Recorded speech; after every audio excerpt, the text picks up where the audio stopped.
참 좋으신 우리 하나님의 은총과 사랑이 이 예배에 오신 여러분과 함께 하시기를 축원합니다.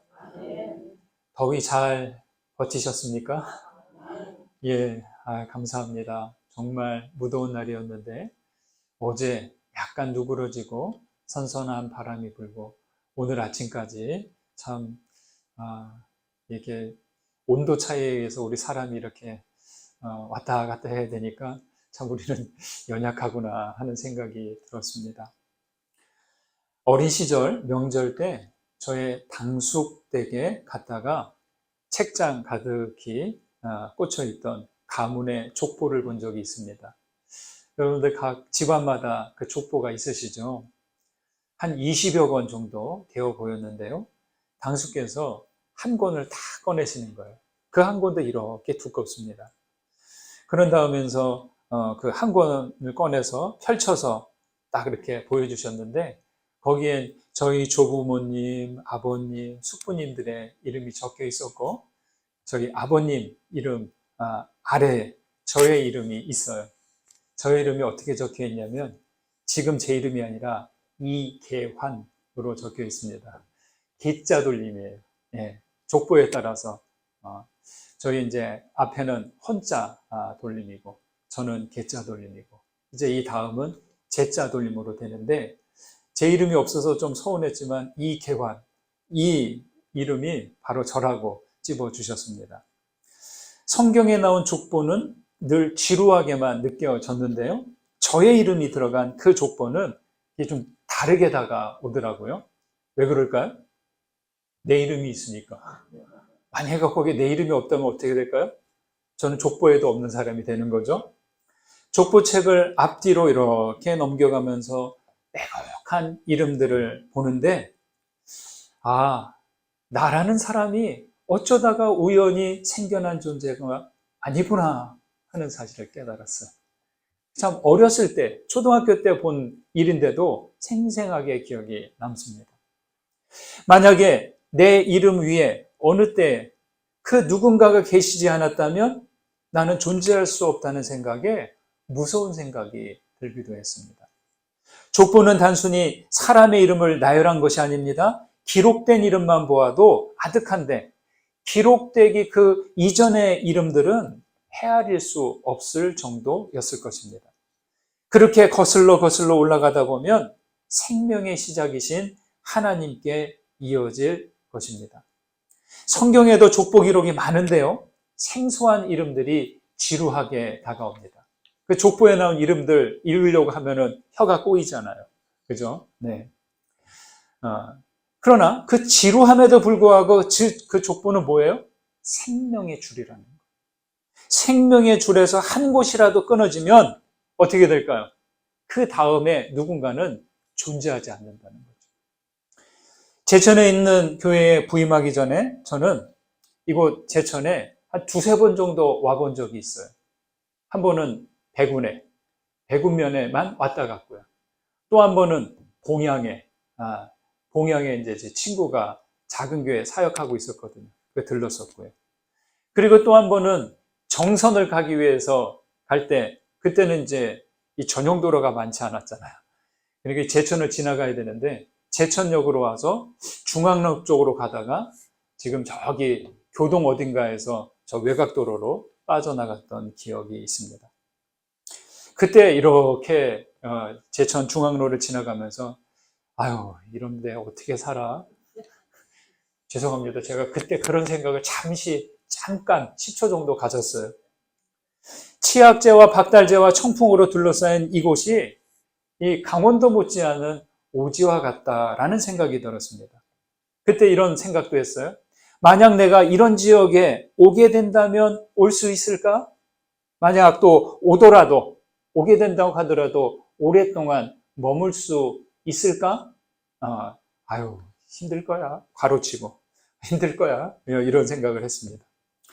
그런데 벌써 27년을 살고 있어요. 네. 그리고 우리 강저신의 교회에서는 벌써 8년째가 되고 있습니다. 저는 이곳에 어쩌다 우연히 온 게 아닙니다. 저를 이곳으로 이끈 줄이 있습니다. 바로 예수를 믿는 믿음의 줄이 저를 이곳으로 이끌어 주셨습니다.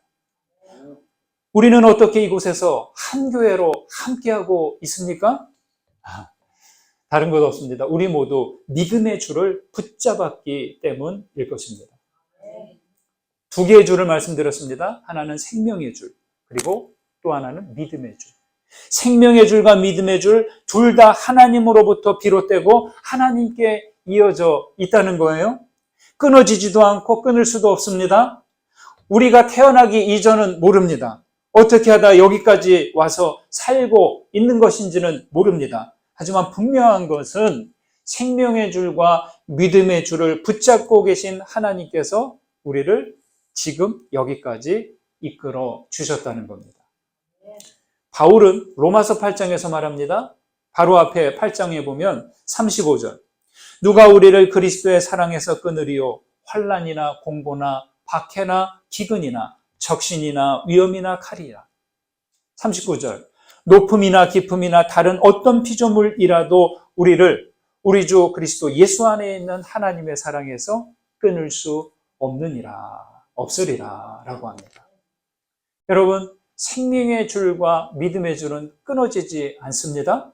보이지는 않지만 저는 생명의 줄과 믿음의 줄이 끊어지지 않는 것은 그 속에 다른 줄이 있기 때문이라고 생각해요. 바로 사랑의 줄이 있기 때문이라고 저는 믿습니다.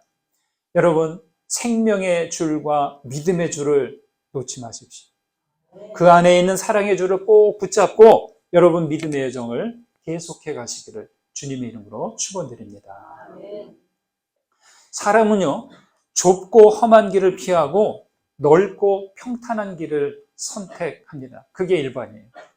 달면 삼키고 쓰면 뱉는 것이 우리 사람입니다. 이런 말 모르시나요?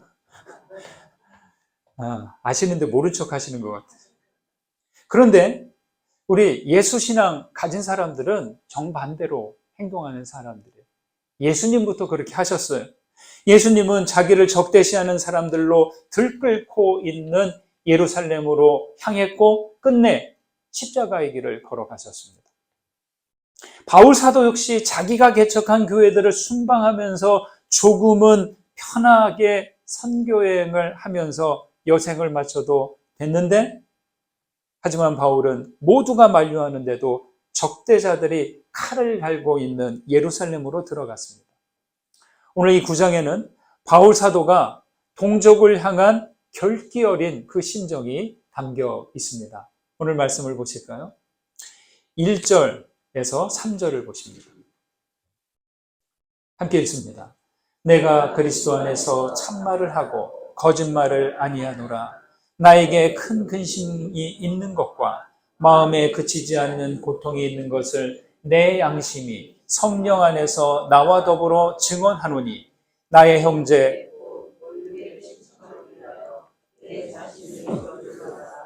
그리스도에게서 끊어질지라도 원하는 바로라. 앞서 8장에서는 끊을 수 없는 하나님의 사랑을 말했는데요. 여기서는 자신이 저주를 받아 그리스도에게서 끊어질지라도 원하는 일이라고 합니다. 무엇 때문에 이렇게까지 말하는 것일까요? 나의 형제, 곧 고륙의 친척을 위하여라고 합니다.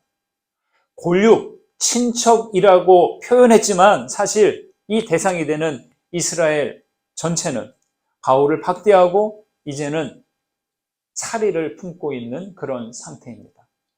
이 바울 오기만 해라. 가만 안 두겠어. 칼을 갈고 있는 상태. 네. 여러분이라면 바울처럼 그렇게 할 수 있을까요? 선지자 가운데 바울과 반대로 행했던 사람이 있습니다. 요나 선지자입니다. 요나는 여호와께서 바벨론 니느웨로 가서 심판 예언을 전하라고 했지만 못 들은 척하고 다시스로 향하는 배에 올라탔습니다. 그렇지만 어떻게 됐어요? 우리가 잘 알고 있듯이 하나님께서 폭풍으로 가로막자 마지못해 물고기 뱃속에 있다가 나온 다음에 니느웨로 가서 말씀을 선포했습니다. 이보시오 니느웨 사람들, 큰 소리도 아니에요. 작은 목소리로 에이 듣든지 말든지 40일이 지나면 이곳 니느웨는 하나님의 심판이 임할 것입니다. 별로 크지도 않은 소리를 했는데 니느웨 사람들이 솔깃해가지고 왕으로부터 모든 백성들이 엎드려서 통회하고 자복하고 회개를 했죠. 요나가 니느웨로 가지 않으려고 한 것은 뭘까요? 이스라엘을 괴롭히고 있는 나라였기 때문이에요. 저기가 회개하면 안 돼요. 하나님의 심판을 받아야 돼요. 그죠? 그러니까 가고 싶지 않은 거예요. 신앙인들에게도 여러분 사실 그래요. 가기 싫은 니느웨가 있지 않습니까? 나에게 복음이 있고 말씀이 있고 그리스도의 사랑이 있고 죄사함을 받았는데 하나님께서 가라고 하는데도 그래도 끝내 가고 싶지 않은 니느웨가 있으세요? 없으세요? 네, 예, 그렇죠. 있어요. 저도 그래요. 가기 싫은 데가 있어요. 그러나 우리는 하나님이 가라고 하는 니느웨 말고 어떻게 해서든지 어떤 위험을 감수하고서라도 내가 가고자 하는 다시스가 있습니다. 그러나 하나님은 성공과 안락을 위한 다시스가 아닌 가고 싶지 않은 니느웨로 보내신다는 거죠. 바울 사도에게 니느웨는 복음을 듣지 못한 모든 곳입니다. 그는 일평생 동안 니느웨를 향해 나아갔고 로마서를 쓰면서도 마지막 니느웨, 스페인을 생각했습니다. 그러나 그 전에 먼저 가야 하는 니느웨가 있어요. 바로 예루살렘이었습니다. 예루살렘은 하나님을 예배하고 언약과 율법을 따라 영적인 감각을 가지고 있었어요. 그러나 진리이신 예수님을 십자가로 몰아붙일 정도로 어떤 곳이 됐어요? 험한 곳이 됐습니다. 네. 하나님께 예배하고 제사하는 성전이 있는 곳이 가장 잔인한 그러한 성이 된 것이죠. 그리스도의 사랑에서 끊어진 이스라엘 사람들을 위해 참말, 복음을 전해야 했기 때문입니다. 이를 위해 자신이 저주를 받아 그리스도에게서 끊어짐을 당할지라도 마다하지 않겠다고 합니다. 구한말에 조선의 마케도니아인이라고 하는 별칭을 얻은 분이 있어요. 이수정이라는 분인데, 여러분 마케도니아인 뭐예요? 바울 사도가 소아시아, 지금의 튀르키예 지역만 선교여행을 하는데 어느 날 꿈에 환상 가운데 마케도니아 사람이 딱 나타나서 우리에게도 좀 건너오라고 손짓을 했잖아요. 그렇죠? 그 환상과 꿈 덕분에 바울 사도가 그 역사적인 그 일을 했잖아요. 유럽으로 건너간 거예요. 그래서 역사가 바뀐 거죠. 조선의 마케도니아인 이수정이라는 인물이 있는데 이는 고종의 눈에 들어서 새로운 농학을 배우기 위해 일본 유학길에 올랐습니다. 자비로 간 게 아니라 국비로 간 거예요. 일본에서 일본 근대농업 창시자 스다센을 만나서 농학을 배우다가 그의 집 거실 벽에 붙어있는 한자로 쓴 액자를 봤는데 그게 뭐냐? 바로 한자로 쓰여진 산상수훈이었습니다. 이것을 통해 복음을 접하게 되었어요. 이후 스다센과의 그 대화는 농학보다는 복음에 대한 이야기가 많았고 이수정은 결국 1883년 4월에 세례를 받았습니다. 여러분, 지금 시대에 세례를 받는다는 건 어때요? 그거는 뭐 세례 받는다고 해서 누가 뭐라고 하는 사람이 있어요? 특별히 없어요. 그리고 개인도 세례를 받으면 받고 말면 말고 이런 사람도 있어요. 세례에 대해서 큰 의미를 부여하지 않은 게 오늘날 상황이에요. 그런데 이 당시 세례를 받는다는 건 매우 위험했습니다. 당시 천주교 박해 시절에 이수정의 숙부가 차명을 당했고요. 그리고 지금 이수정은 국비 유학생 신분인데 아니 배우라는 선진 문물 어떤 학문은 배우려고 하지 않고 기독교로 개종을 해? 어때요? 그 유학생 지원을 받을 수 있어요? 못 받는 거죠. 신분을 박탈당하고 사회로부터 단절되고 가족들도 위험에 처할 수도 있었기 때문입니다. 실제로 이수정이 세례받은 후에는 암살 시도를 당했고요. 곳곳에서 박해를 당했고 단절을 경험했습니다. 그럼에도 이수정은 한문 성경을 풀이하는 방식으로 주해한다고 하죠. 복음서와 사도행전을 번역했습니다. 그리고 이수정이 미국 교회에 편지를 썼어요. 우리나라에도, 이 조선에도 선교사들 좀 파송해 주십시오라고 편지를 썼어요. 이게 바로 미국 교회 교계신문에 났고요. 그 결과 이후 1년 뒤에 우리가 잘 아는 선교사들, 언더우드 장로교 선교사, 아펜셀러 감리교 선교사, 스크랜턴 부인, 이런 선교사들이 조선에 들어왔습니다. 근데 이들이 미국에서 태평양을 지나 조선으로 곧바로 온 게 아니라 일본을 꼭 들렀어요. 네. 일본을 들러서 이수정을 만나고 이수정이 번역해 놓은 한문 성경주에 복음서와 사도행전을 받아서 들어왔습니다. 그러니까 이수정은 한국 기독교 역사에서 선교의 문을 안에서 연 사람이에요. 보통 선교는 어때요? 밖에서부터 안으로 들어가요. 네. 밖에서부터 안으로 들어가는 형식인데 이미 복음을 받아들인 누군가가 문을 열어주고, 그것도 선교사들이 현지에 가서 제일 힘든 게 성경을 현지어로 번역하는 거예요. 이게 참 어려운데 이수정에 의해서 먼저 번역이 되어서 그거를 들고 들어갔으니 얼마나 선교가 쉬웠을까 생각을 합니다. 이수정은 선진 지식보다 더 뛰어나고 깊은 복음을 받아들이면서 자신의 일신의 안락을 위하지 않고 박해와 단절을 감수하고 민족을 위한 수고를 아끼지 않았던 것입니다. 여러분, 우리가 서 있어야 할 땅은 어디이고 가고자 하는 땅은 어디입니까? 복음으로의 부르심은 다시스가 아닌 니느웨라는 것이죠. 내가 원하는 곳을 우선하면 우리가 가는 곳과 선 곳은 다시스가 될 것입니다. 그러나 하나님이 바라시는 곳이라면 힘들어도 니느웨로 향해야 합니다. 그리스도에게서 끊어질지라도 원하는 바라고 하는 바울의 고백은 무엇입니까? 그것은 참말, 복음을 전하여 형제를 구원의 길로 인도하겠다는 결기 어린 고백인 것입니다. 우리는 어느 곳으로 향하고 있습니까? 우리는 어느 곳에 서 있습니까? 니느웨입니까? 다시스입니까? 니느웨로 나아가 형제들과 이웃을 위해 참말, 복음을 전하는 모두가 되시기를 간절히 소망합니다. 7절에서 9절을 보실까요? 같이 읽습니다. 또한 아브라함의 씨가 다 그의 자녀가 아니라 오직 이삭으로부터 난 자라야 내 씨라 불리리라 하셨으니 곧 육신의 자녀가 하나님의 자녀가 아니요 오직 약속의 자녀가 씨로 여기심을 받느니라. 약속의 말씀은 이것이니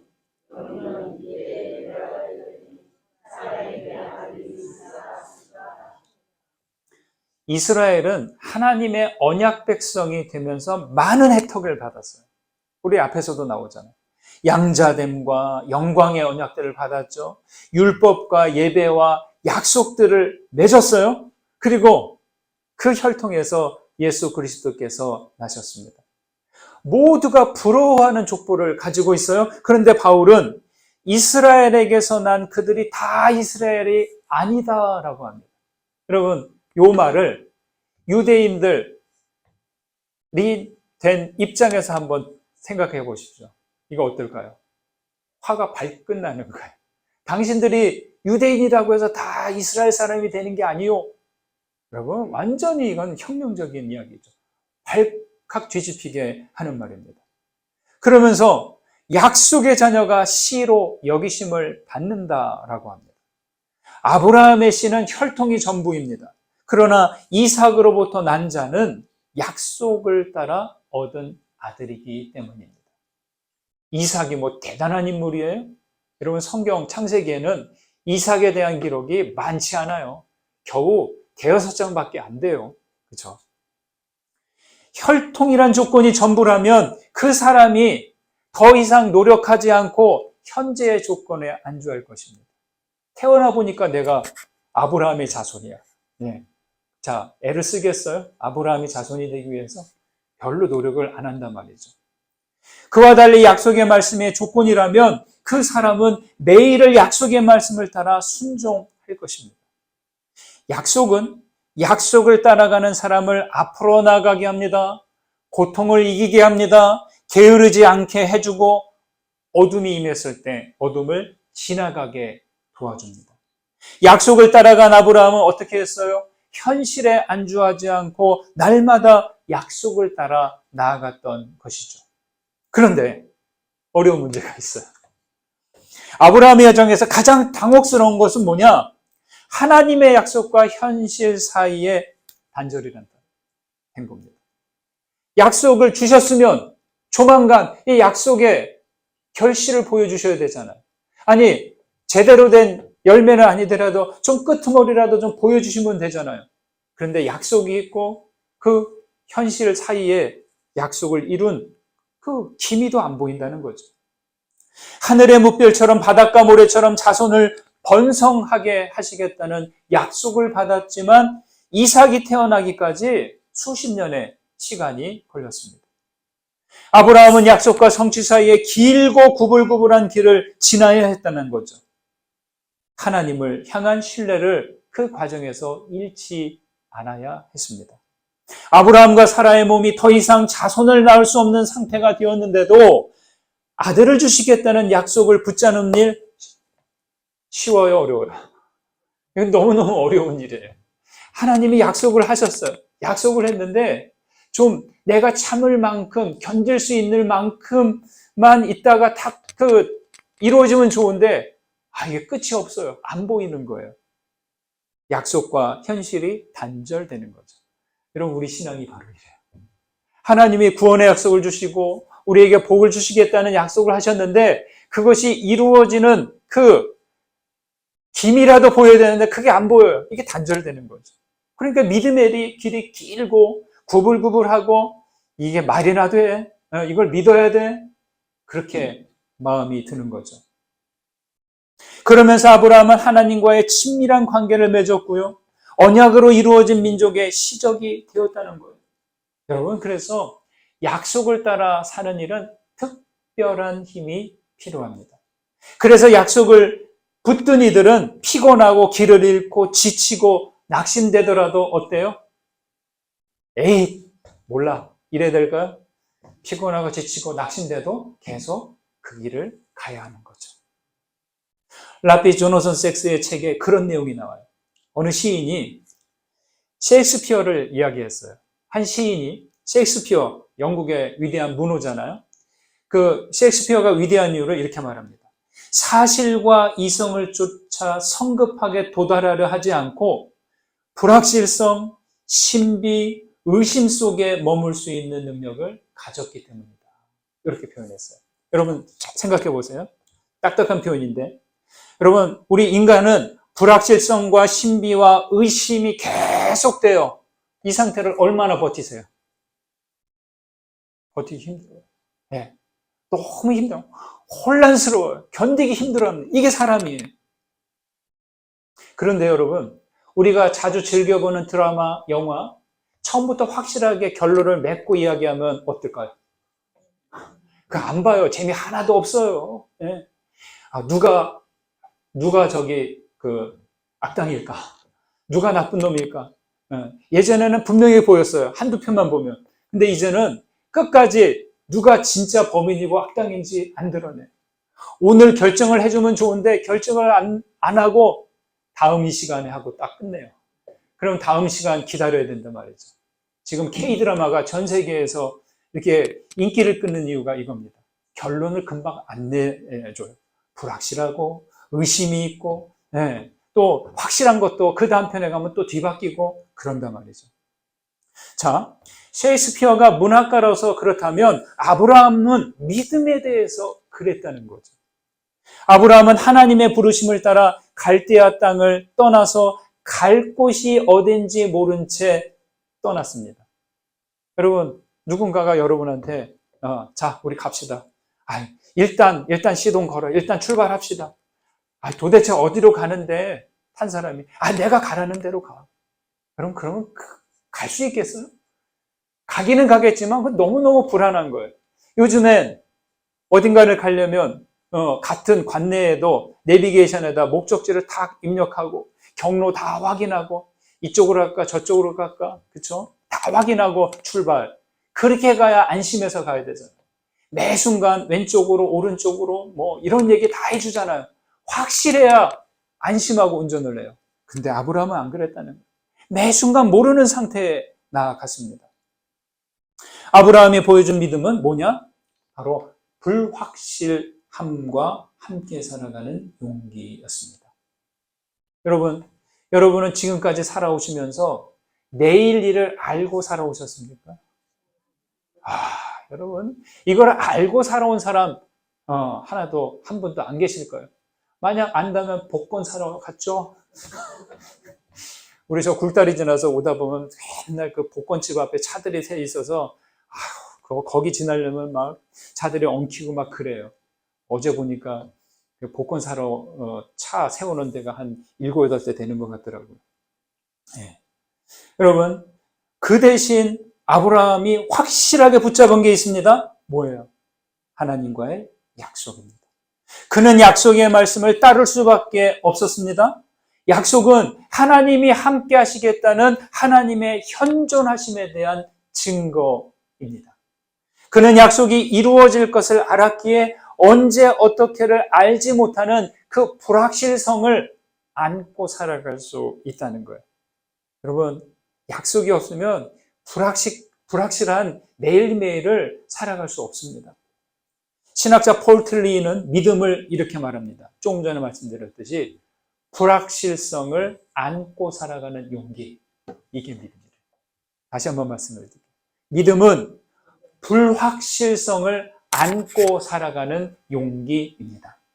이 믿음 안에 있는 불확실한 요소는 사라질 수 없어요. 인생이 그래요. 우리는 내일을 아직 살지 못했기 때문이죠.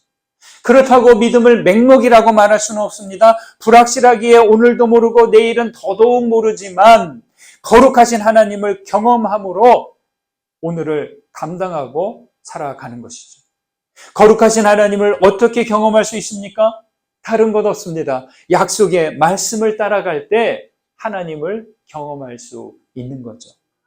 히브리서 11장에서는 믿음을 말하죠. 믿음은 바라는 것들의 실상이요 보지 못하는 것들의 증거니라. 8절은 하나님의 자녀는 약속의 자녀가 참 자손이 된다고 합니다. 혈통이 아니에요. 어떤 확실성이 있어야 약속의 자녀가 되는 것 아니에요. 약속의 자녀는 약속의 말씀을 따라 삽니다. 여러분은 약속의 자녀들입니까? 약속의 말씀들을 따라 살고 있습니까? 구원의 약속을 나중으로 미루지 마십시오. 약속을 항상 기억하며 매일매일 살아갈 때 약속에 합당한 이로서 살게 될 것입니다. 믿음의 줄을 붙잡고 여기까지 오신 여러분들에게 감히 말씀을 드립니다. 믿음은 불확실함을 안고 살아가는 용기입니다. 매일 매순간 약속의 말씀을 따라가십시오. 그래서 약속의 자녀들로서 믿음의 여정을 끝까지 해나가시기를 주님의 이름으로 축원드립니다. 받은 은혜 생각하면서 거듭의 기도 드립니다. 주님, 우리를 생명의 줄과 믿음의 줄을 따라 여기까지 오게 하심에 감사드립니다. 그 어떤 것도 그리스도 예수 안에 있는 하나님의 사랑에서 끊을 수 없음을 믿습니다. 자기 안락만을 위한 다시스로 향하지 않고 주께서 인도하시는 니느웨로 나아가 복음을 전하는 우리가 되게 하옵소서. 주님, 우리를 약속의 자녀로 부르심에 감사드립니다. 약속과 성취 사이에 그 간극은 크지만 하나님을 향한 신뢰를 잃지 않고 약속의 말씀을 따르게 하옵소서. 불확실함은 사라지지 않겠지만 한 걸음씩 주님과 동행하며 믿음으로 살아가게 하옵소서. 예수 그리스도의 이름으로 기도드립니다. 아멘.